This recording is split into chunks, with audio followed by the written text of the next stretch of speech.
Hi YouTube. I was just about to do a video on gameplay. I was going to play Worms, but what I found is that my Megadrive's playing up and the colour keeps going on and off. Basically it's a loose connection. So instead of doing a gameplay for this video, what I'm going to do is just show you how to fix a dry solder joint, which is probably what it is. I've not actually opened it yet, but we're going to see if that's the problem and fix it. So hopefully my camera will work. Now, let's see. I do have the ability to zoom in and all that sort of thing. So the first thing to do is take it apart. So this is the Megadrive 2. You probably all know what that is. I think there's only 4 screws to get this thing open. Now let me just change the focus. Turn the autofocus off and then do a manual focus. About there, I would say. Yeah. So yeah, there's only 4 screws, I think. Pretty sure. And oh, let's turn the soldering iron on. Otherwise, you'll be sitting there waiting for that to warm up. So while that's warming up, I'll take this apart. And yeah, so what happens is that over time, things get plugged in and out, and the solder, it gets, well, it's called dry, but how does metal become dry? I don't know. And so you have a dry solder joint. So that's the connection to the motherboard, and basically the connection becomes loose, and things stop working. And I can't get this last screw out for some reason. There we go. Yeah, so what we got? There we go. So that's the top off. Right, this is the heat shield. Where are my glasses? That would help, wouldn't it? Yeah, this is the this is shielding. Now, I don't think actually it's a heat shield. It's more of a radiation from the high frequency circuit. It stops the electromagnetic interference coming out and affecting other things. Now, if you're over 20 probably, then you'd probably notice these effects while watching TV, and somebody puts a hairdryer on, and this is before obviously digital TVs and digital signal, but someone would turn a hairdryer on, or a moped would go past outside, and there'd be no shielding on these electronic equipment like the hairdryer, and the TV would go off, or the picture would go all fuzzy, and that's electromagnetic interference. Now, a really good example of electromagnetic interference that you'll be more familiar with is if you've watched The Matrix, and they have an EMP pulse to disable the sentinels, and what that is it's a pulse of electromagnetic interference, but very high power. So, and that causes, you know, great interference at that sort of power. Where this is obviously a lot smaller, it only gives a little bit of interference, but there are rules, there are laws about electromagnetic interference and how much you're allowed to give off, or how much the device is allowed to give off, because it interferes. And let's see, what am I missing here? I've got one more there. So this piece of metal is it's just ground. It's connected to the 0 volts, and the radio waves don't get through it. Now let me just blow all that dust off. Now underneath here, they normally have an FCC warning, but I don't see. You know, this complies to FCC regulation, blah blah blah blah, and that will. But I can't see it on there, and that's what that shielding is all about. Okay, so what do we have? It's a Megadrive. I'll go through the bits. That's a crystal. That's a clock. Let me get my other glasses. They're probably much higher magnification. That's better. So what kind of... should we zoom in a bit? Why not? And see if we can get that focus a bit better. That's about as good as you're getting, I think. It's... If I go all that way, no, that's too close. Do it that way. Yeah, that's as good as you're getting. Okay, so, right. I've not actually looked inside the version 2. I've only looked at it about once before. But I can see probably this looks like the main processor. This looks like audio hardware. This is your power supply. That's your 5-volt regulator. This is definitely the RGB to composite video processor, which would suggest then that this one is the actual video processor. 68,000. Oh no, that's the 68,000 processor. So this thing must be the video, or some kind of bus thing. I don't know. I haven't taken one of these apart before, so I don't know all the components, but that's pretty much it. So you got your CPU, you've got your RAM, you've got your video, you've got your controller interfaces, and you've got your power, and that's it. So is this stuck down? It's stuck down. Now let's see if we can find some more screws in, because we want to get on the underside of the board. I don't think it's stuck down. Can we just lift it? Let me zoom out again, because that's probably not a very good view for you.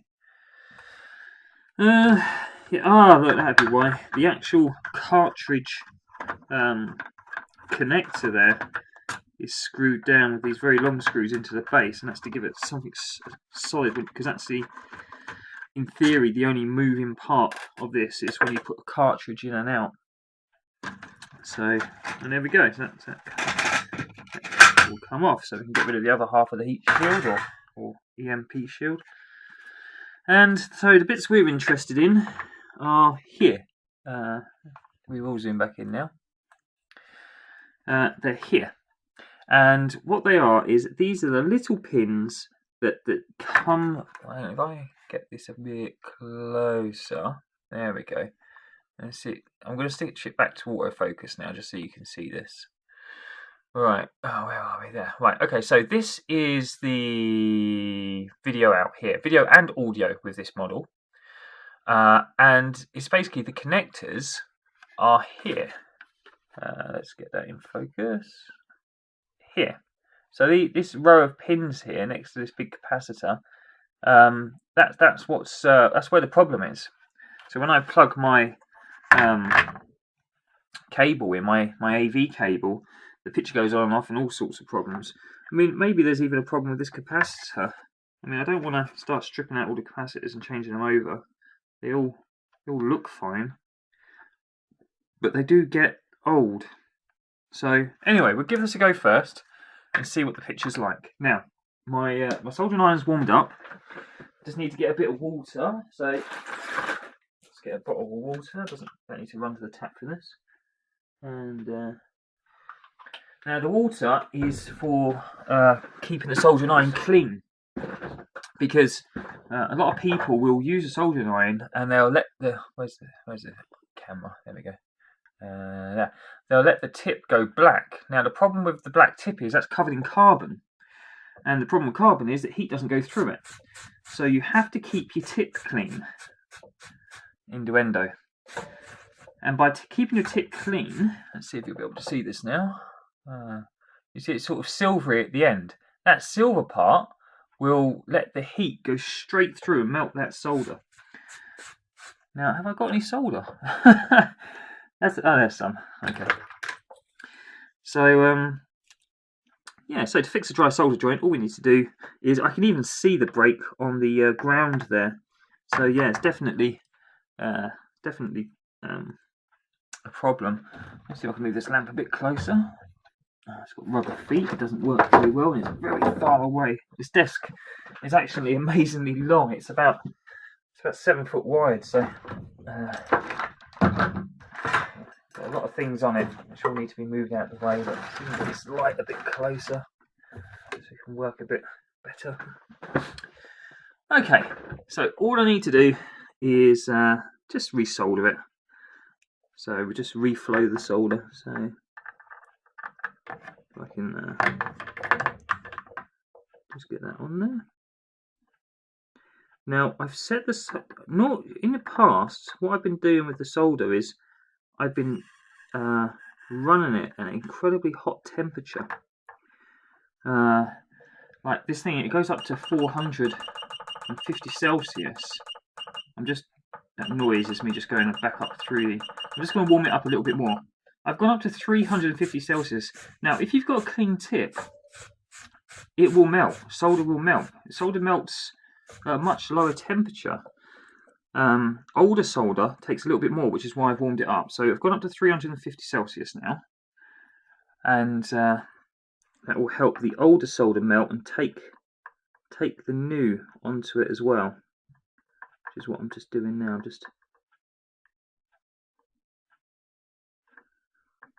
So what you want to do is not put the solder on the tip of the soldering iron, but you want to touch the metal that the solder is going to be going on to.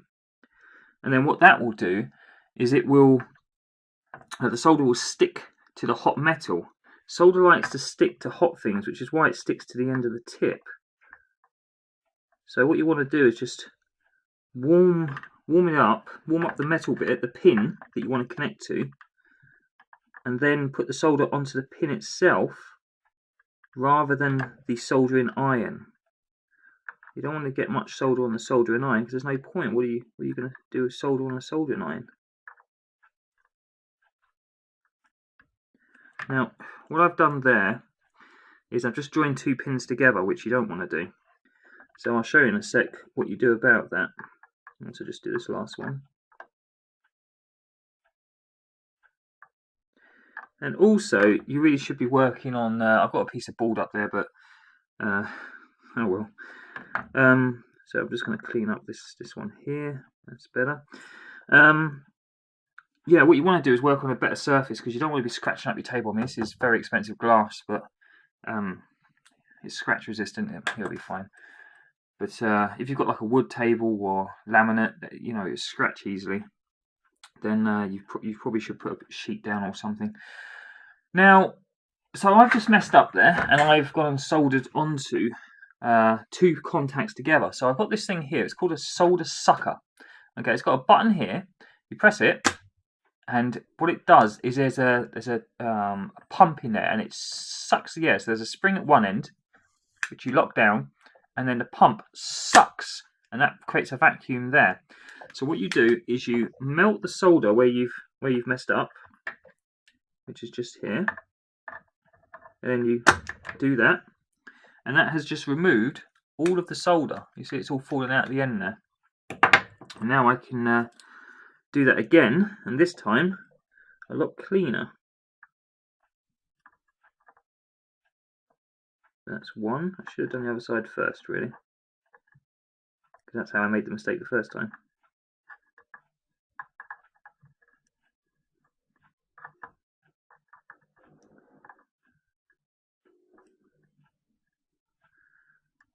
Okay, that looks good. That looks very good. So all of the joints now don't have any cracking. You know, they don't look old. I'll do the main ones as well, just around the edge, which probably aren't even connected. You know, these ones that hold the component in place, but I'll do them anyway just in case, because you know they are old. Not sure when this model was released. I think it may have been around about 92 or something. I'm not sure. Can't remember. I'll check in a second. It'll say it on the board. I'm just going to do this. What's his name as well? The capacitor there. Just get that some new solder on it. Okay, and you know, remember to keep it clean. You've got to keep your hand clean.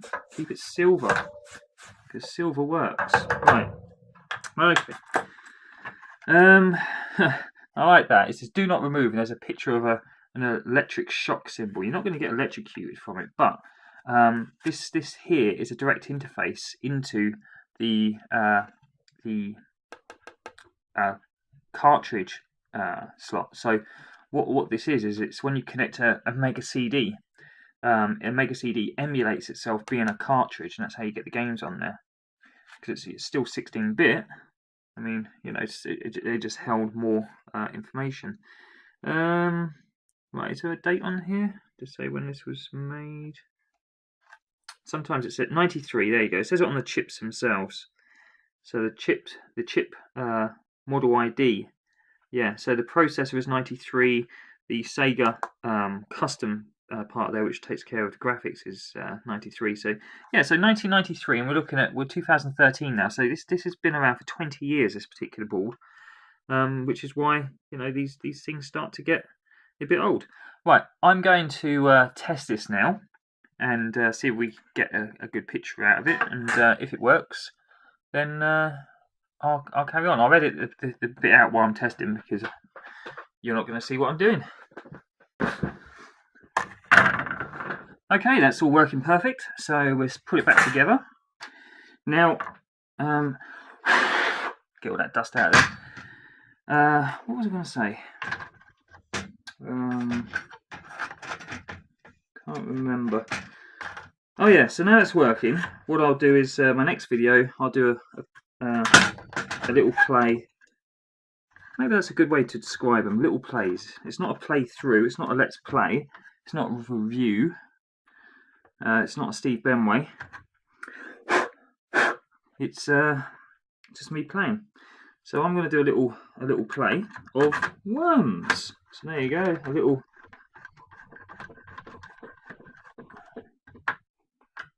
sneak peek of what's coming next. Now, what I'm also going to tell you about is cartridges.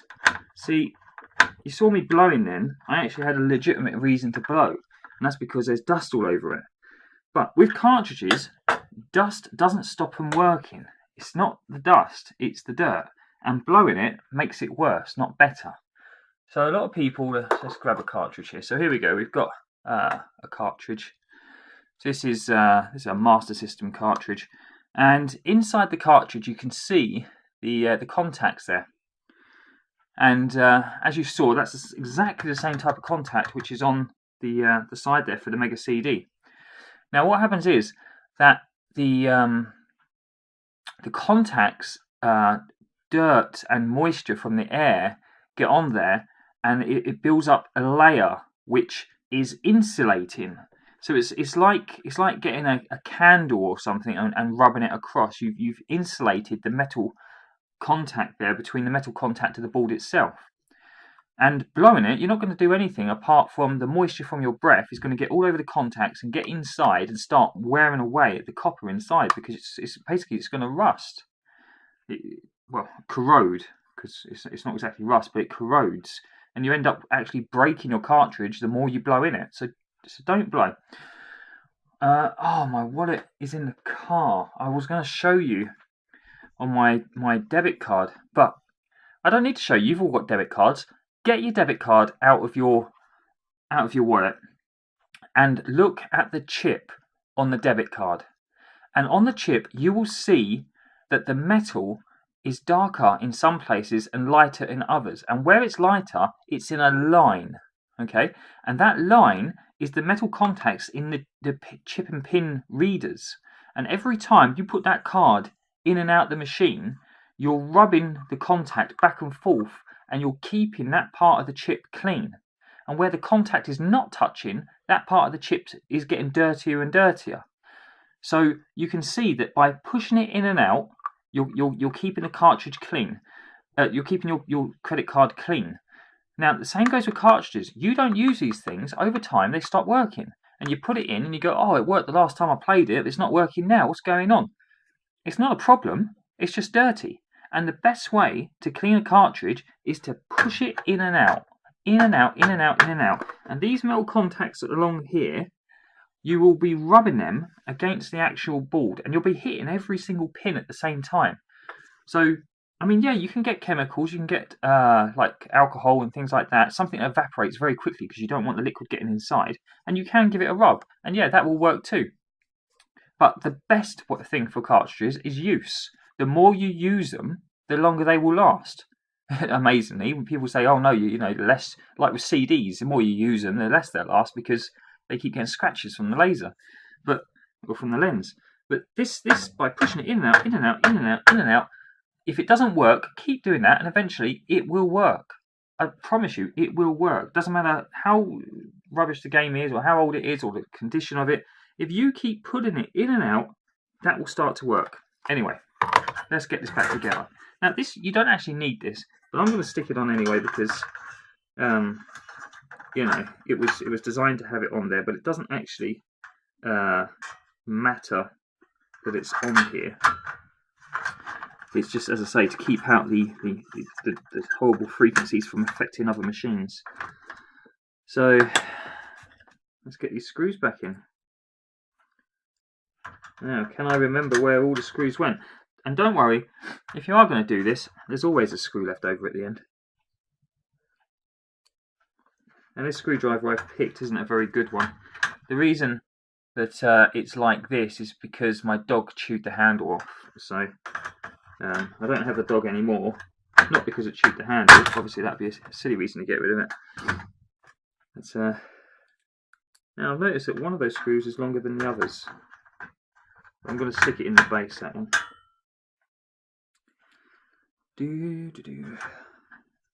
I've got this terrible Miley Cyrus song in my head, going over and over again. We can't stop. That's what I'll do. I'll fast forward past this bit.